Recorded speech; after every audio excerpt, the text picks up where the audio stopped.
पापों से मुक्ति कैसे मिलती है? क्या आपके जीवन में बार-बार परेशानियाँ आ रही हैं? क्या आपको लगता है कि आपके पिछले कर्मों का बोझ आपको पीछा नहीं छोड़ रहा?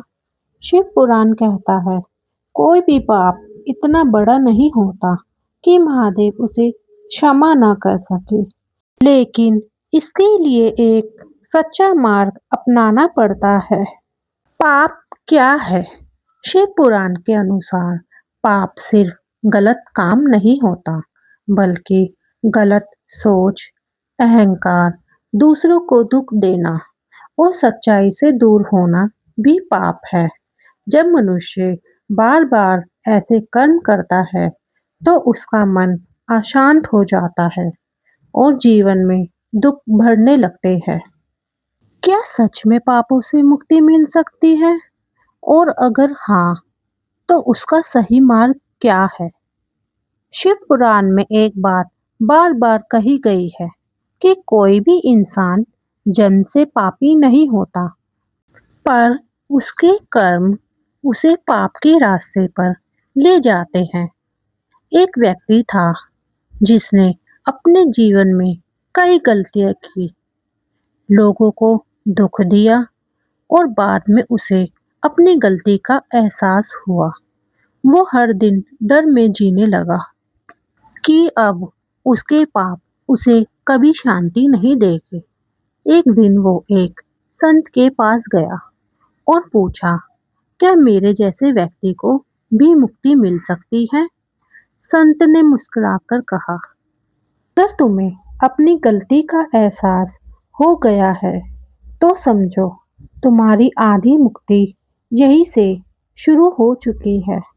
शिव पुराण कहता है, पाप से बड़ा कोई बोझ नहीं और पश्चाताप से बड़ी कोई शुरुआत नहीं।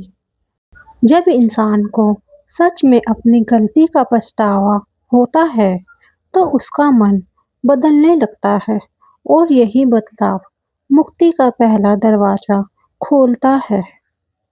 नाम जप की शक्ति। संत ने उस व्यक्ति से कहा, तुम रोज ओम नमः शिवाय का जाप करो, लेकिन सिर्फ 2 शब्दों में नहीं, अपने दिल से।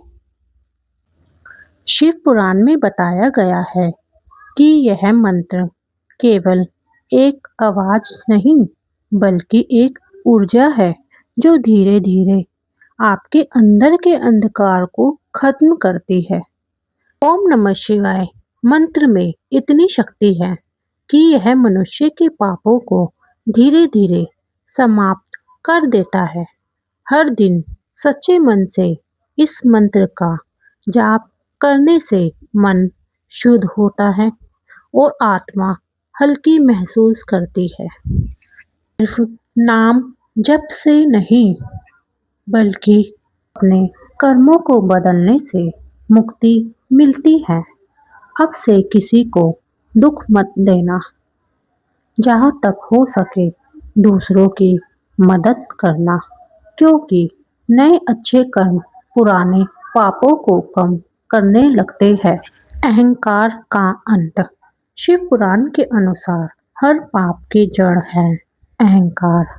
जब इंसान सोचता है कि वो सबसे बड़ा है, तभी वो गलतियां करता है।